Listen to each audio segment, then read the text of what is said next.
Shalom Bracha, les très chers amis. Nous sommes Erev Shabbat Kodesh, Parashat Shemini. Maintenant, on reprend la Kriyat Torah comme d'habitude après la fête de Pesach.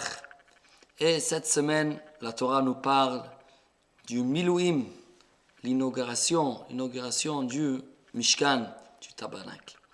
Et la Torah parle en détail de la tragédie terrible qui est survenue ce jour-là, lorsque les deux grands fils d'Aaron HaKohen, Nadav et Avihu, ils ont apporté Esh Zara, Asher Lo Tziva, qu'Hachem n'a pas commandé. Ils ont amené un feu étranger au Kodesh HaKodashim, et ils sont morts sur place.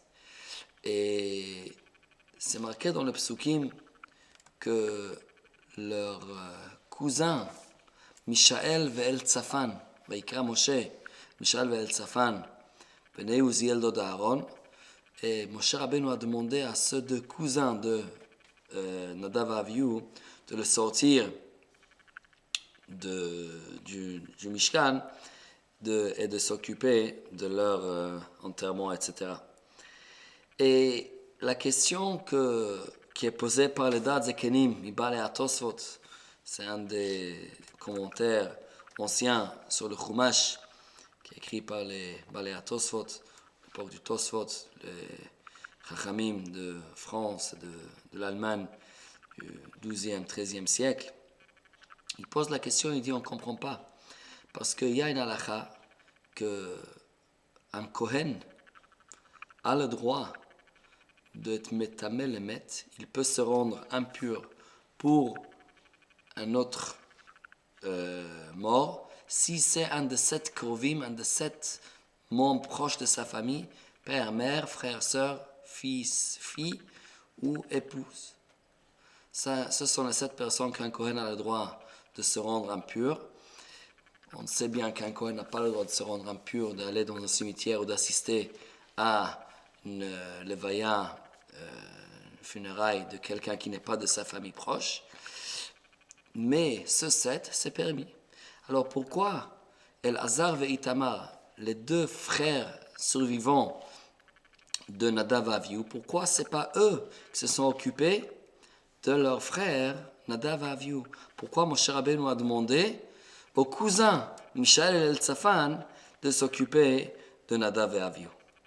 Et le Dad Zekenim dit, pshat extraordinaire, il dit, il faut savoir que c'est vrai qu'un Kohen hédiot, un Kohen normal, a le droit de se rendre impur pour ce 7 krovim.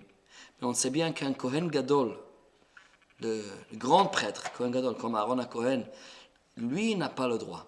Lui, c'est pour n'importe quelle personne, il ne peut pas se rendre impur, sauf dans un cas de Met Mitzvah, un cas très particulier. Mais un Kohen Gadol ne peut pas être Tamel Emet. Quel rapport avec nous? Dit le Dad Zekenim. Aujourd'hui, le jour que Nadav et Avihu sont décédés, c'était le premier Nissan. Premier Nissan, c'est le premier jour où on a inauguré le Mishkan. Premier jour de leur service, en fait, c'est le premier jour, la première fois qu'un Kohen a commencé un service dans le Mishkan Hashem. Dit le Dad Zekenim, le premier jour qu'un Kohen commence sa service d'Hashem, il est comme un Kohen Gadol. Il est comme un Kohen Gadol et il ne va pas être métamé pour personne de sa famille. Comme le Kohen Gadol même. Qu'est-ce que ça veut dire? Il explique qu'on commence quelque chose. Shemen Mishrat Kodesh, il dit l'idée de Kehuna, c'est Shemen Mishrat Kodesh Alehem, le jour où ils ont été oindre.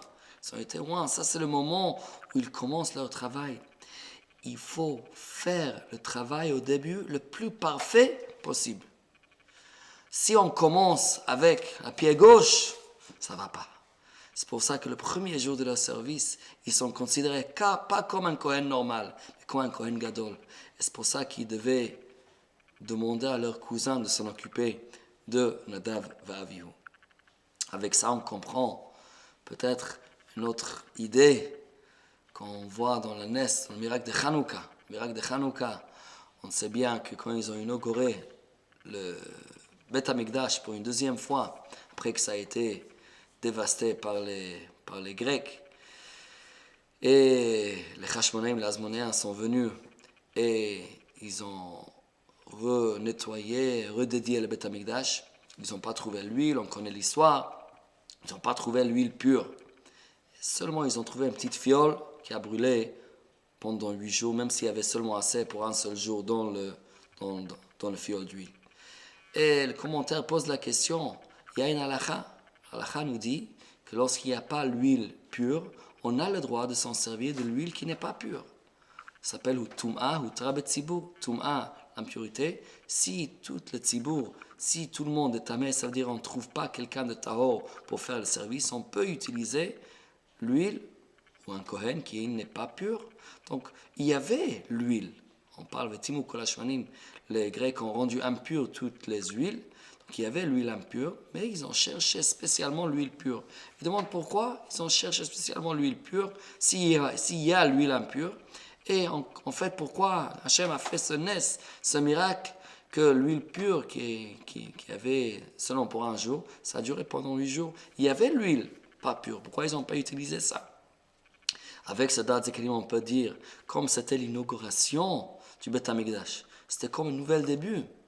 Là, ils voulaient faire ça de façon le mieux possible, comme un Kohen Gadol, qu'on ne veut pas commencer avec une pied gauche, Tum'a Hutra, voilà, c'est impur, mais on a le droit, on peut chercher des raccourcis et des tolérances.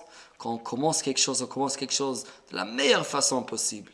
Et si on commence bien, alors on espère que ça va terminer bien. La suite va être réussie. Shabbat Shalom et Vorach.